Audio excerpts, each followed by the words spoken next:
Imagine living in complete darkness for 67 days straight. No sunrise, no sunset, just endless night. The temperature drops to -50 degrees Celsius, and you have no modern technology, no electricity, no heated homes. How would you survive? For thousands of years, the Inuit people did exactly this. Every single winter. And not only did they survive, they thrived in conditions that would be impossible for most humans today. This is the incredible story of how the Inuit mastered the polar night, one of nature's most extreme challenges. Welcome to FROSTIVIAN, where we explore the most extreme survival stories on Earth. The polar night is a phenomenon that occurs in the Arctic Circle, where the sun doesn't rise above the horizon for weeks or even months. In some Inuit communities, darkness can last from late November until late January. That's over 2 months without seeing the sun. But the Inuit didn't just endure this darkness. They developed sophisticated strategies, incredible knowledge, and remarkable technologies that allowed them to not just survive, but maintain their culture, hunt for food, and raise families in total darkness. Let's dive into their secrets. The polar night happens because of Earth's tilt. During winter months, the Arctic Circle tilts away from the sun so dramatically that sunlight never reaches the surface. The further north you go, the longer the darkness lasts. In places like Utqiagvik, Alaska, formerly known as Barrow, the sun sets in mid-November and doesn't rise again until late January. That's 67 days of continuous darkness. But here's what most people don't understand. Polar night isn't pitch-black darkness like being in a cave. There's something called civil twilight, nautical twilight, and astronomical twilight. For a few hours each day, there's a dim glow on the horizon. The stars shine brilliantly. And when conditions are right, the aurora borealis dances across the sky, providing an ethereal light show. Before we talk about physical survival, we need to understand the mental challenge. Modern research shows that prolonged darkness affects human psychology dramatically. It disrupts circadian rhythms, reduces serotonin production, and can lead to seasonal affective disorder. The Inuit understood this instinctively. They developed cultural practices, storytelling traditions, and community gatherings specifically designed to maintain mental health during the dark months. Isolation was the real enemy, not the darkness itself. When you think of Inuit survival, you probably picture an igloo. But these weren't simple snow huts. Igloos were sophisticated thermal engineering marvels that could maintain temperatures 40 degrees warmer than the outside air, without any external heat source. Here's how they worked. The Inuit built igloos using blocks of compressed snow, cut in a spiral pattern that created a self-supporting dome. This shape is incredibly strong and can withstand fierce Arctic storms. But the real genius was in the thermal design. Snow is an excellent insulator because it traps air pockets. The Inuit created a raised sleeping platform inside the igloo. Since hot air rises, this platform would be in the warmest part of the structure, while the coldest air settled in the entrance tunnel, which was deliberately built lower than the living space. A small kullik, a seal oil lamp, provided both light and heat. The heat from the lamp would slightly melt the interior walls, which would then refreeze, creating an ice layer that actually improved insulation and structural integrity. During polar night, Inuit communities didn't scatter. They came together. Winter camps consisted of multiple igloos built close together, sometimes connected by tunnels. This created a community network where people could visit neighbors without exposing themselves to the deadly cold. These gatherings weren't just practical. They were essential for mental survival. Storytelling, singing, drumming, and communal meals happened almost every night. The darkness brought people together rather than isolating them. Here's the most incredible part. The Inuit continued hunting throughout the polar night. In complete darkness. In temperatures that could kill an unprepared person in minutes. How did they do it? Seals were the primary food source during winter. These marine mammals must surface to breathe, even in the Arctic winter. They maintain breathing holes in the ice, scraping them open with their claws to prevent them from freezing shut. Inuit hunters developed an extraordinary technique.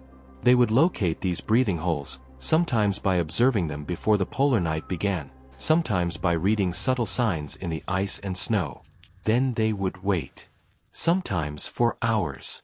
In silence. In darkness. In extreme cold. They used a probe called a took to detect when a seal approached from below. The moment they felt movement, they would strike with a harpoon. One chance. One strike. Miss, and the seal would disappear, and hours of waiting would be wasted. The Inuit also practiced ice fishing during polar night. They would cut holes through ice that could be several feet thick, then use kakavak, a specialized fish spear, to catch Arctic char, sculpin, and other fish species. They understood fish behavior in darkness better than modern scientists. They knew where fish congregated, how they moved under ice, and the best times to fish, even without seeing the sun. On clear nights, the stars and aurora borealis provided enough light for travel and hunting. The Inuit became experts at navigating by stars. They memorized the sky like a map, using constellations and celestial movements to navigate across featureless snow and ice. They also hunted caribou and polar bears during winter, tracking them across vast distances using subtle signs, a disturbance in the snow, a faint scent carried on the wind, or tracks that others might miss entirely. Staying warm in -50-degree darkness required more than just putting on layers.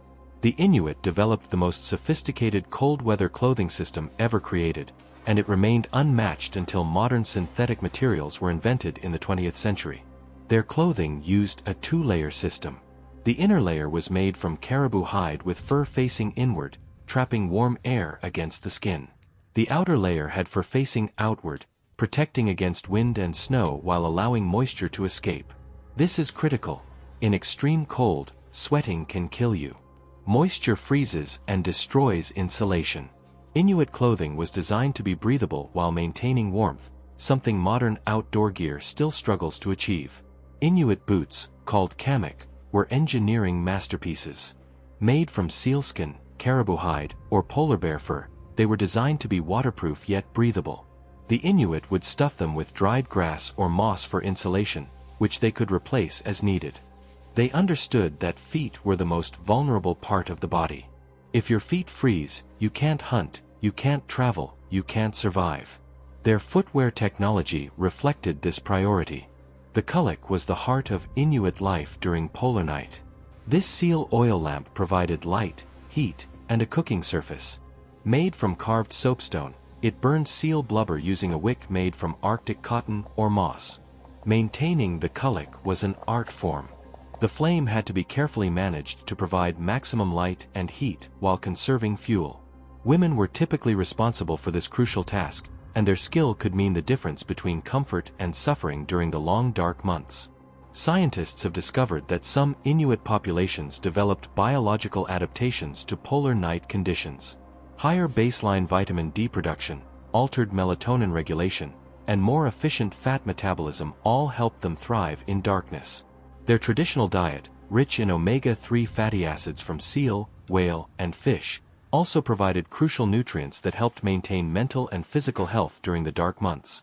During polar night, storytelling became the primary form of entertainment, education, and cultural transmission. Elders would share traditional stories, legends, and practical knowledge. These weren't just for entertainment. They were survival manuals, history lessons, and moral guidelines all wrapped into compelling narratives. Some stories could only be told during winter, during the darkness. They had sacred significance and helped mark the passage of time when the sun couldn't. The Inuit developed numerous games and activities for the dark months. String games, drum dancing, throat singing, and athletic competitions kept people active and engaged. These weren't frivolous. Physical and mental activity were essential for surviving the psychological challenges of prolonged darkness. Without sunrise and sunset, how do you measure time? The Inuit developed sophisticated systems based on star positions, moon phases, and even the behavior of animals. They could estimate the time of day within minutes just by observing the sky. They also used the concept of sleeps rather than days, a more flexible time measurement suited to the polar night environment. Survival during polar night actually began during summer. The Inuit spent the bright months hunting, fishing, and gathering, then preserving food for winter. They dried meat and fish, rendered oil from sea mammals, and collected materials for clothing and tools. Their storage techniques were remarkably effective. Frozen caches buried in permafrost kept food fresh for months. They understood food science intuitively, knowing which foods could be frozen, which needed to be dried, and how to prevent spoilage. Before polar night descended, every tool was checked, repaired, and prepared. Harpoons were sharpened, sleds were reinforced, and clothing was mended. There was no margin for equipment failure during the dark months.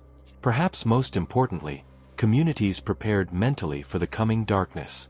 Final ceremonies, gatherings, and celebrations marked the transition into polar night. Everyone understood what lay ahead and committed to supporting each other through it. Today, many Inuit communities have access to modern technology. Electric lights, heated homes, and snowmobiles have changed life dramatically.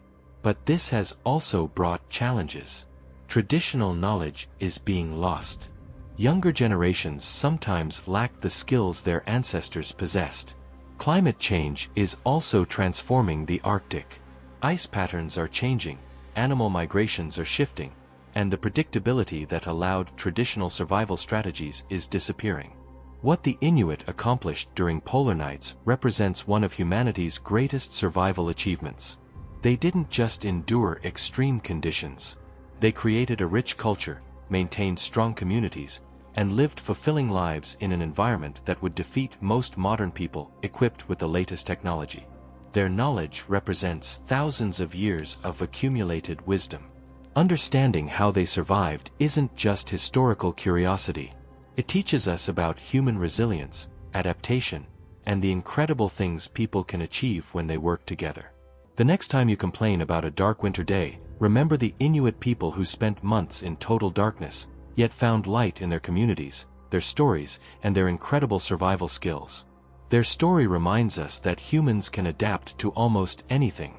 We're not fragile. We're remarkably resilient when we need to be.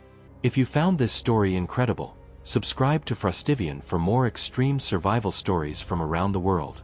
Hit the notification bell so you don't miss our next video about survival in the most hostile environments on Earth. Drop a comment and let me know. Could you survive 67 days of total darkness? What do you think was the most impressive Inuit survival technique? Thanks for watching, and I'll see you in the next one.